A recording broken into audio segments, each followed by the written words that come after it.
Over the last 2 years, I've been creating content for multiple YouTube channels, building a stock footage library, and creating content for multimedia applications. One of the biggest issues I've faced is dealing with an ever-increasing complexity in storing my media. So let's geek out on media storage for a bit.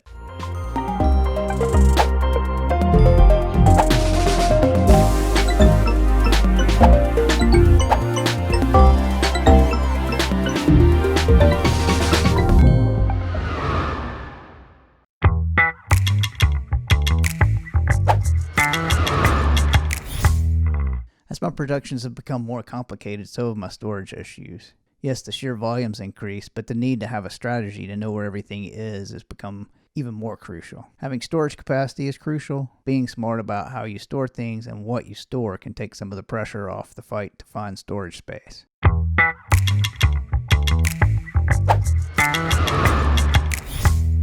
I like to have a routine or a convention that I follow for getting my video files organized as I get them out of the camera. I have one drive that's a destination drive of files as I move them off the camera storage. Within that drive, I've created a project folder that will give me a destination for these files based on the session's project. If I feel like footage might be suitable for B-roll or for other projects, I'll put another copy in the B-roll folder on that drive. I have an Excel spreadsheet that lists all the shots by project.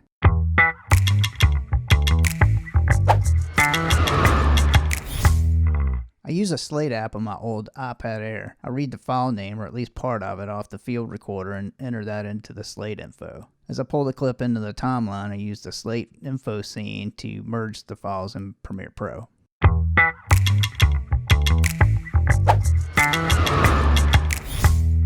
Naming the files as I review them is an idea that I've had, but I haven't implemented. I'll see how that works out and post an update to the blog on geekshorts.com or post an update video. The basic idea would be to, instead of just bulk copy and paste off the storage media into my working folder, I would take the time to review the shots as I move them and name them appropriately. It'll take more time up front, but it may save me time in identifying the shots.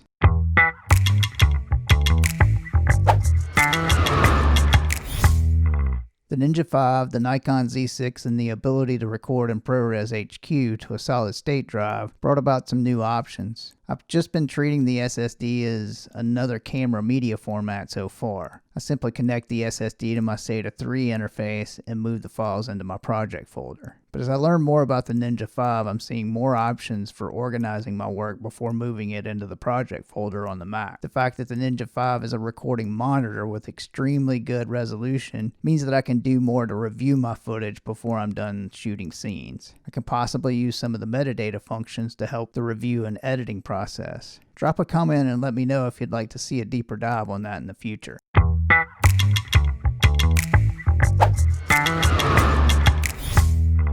I have lots of stuff connected to the Mac. So I have a CalDigit Thunderbolt USB hub and a Blackmagic Pro eGPU that are providing USB ports to all the storage devices I have connected. The CalDigit provides an SD card reader, which I use for SD card based cameras. I have an XQD card reader for files recorded internally to the Z6. Right now, the primary destination for my files coming in from the camera media sources is a USB-C based Samsung T5 2TB SSD. I generally create a project file there, and that's where my Premiere Pro project will reside as well. Once I'm done editing, I'll output the finished work product onto a Samsung 1TB T7. For external files coming in from the Ninja 5 SSD, I have a Sabrent SATA 3 duplicator connected to the Mac via USB 3. The current SSD that I'm using in the Ninja 5 is a Western Digital Blue 2TB. I had to use a SATA 3 to SATA 3 cable connected to one of the Sabrent ports because the drive would not insert while inside the Ninja 5 drive caddy.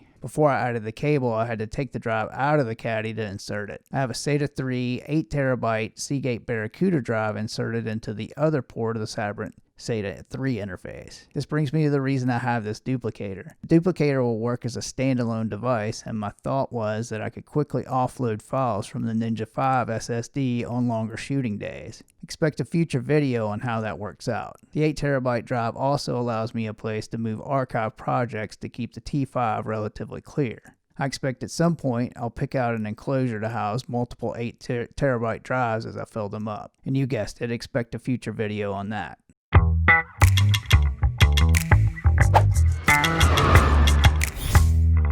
Bottom line is, having a strategy to deal with your files is as important, or maybe even more important, than simply having huge amounts of space to store them.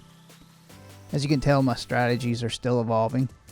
I'm interested in how you guys are solving your storage issues, so drop a comment below on how you're knocking this problem out. That's a wrap. If you found this video helpful and you'd like to see more videos like this, be sure to subscribe, like, and click the notification bell.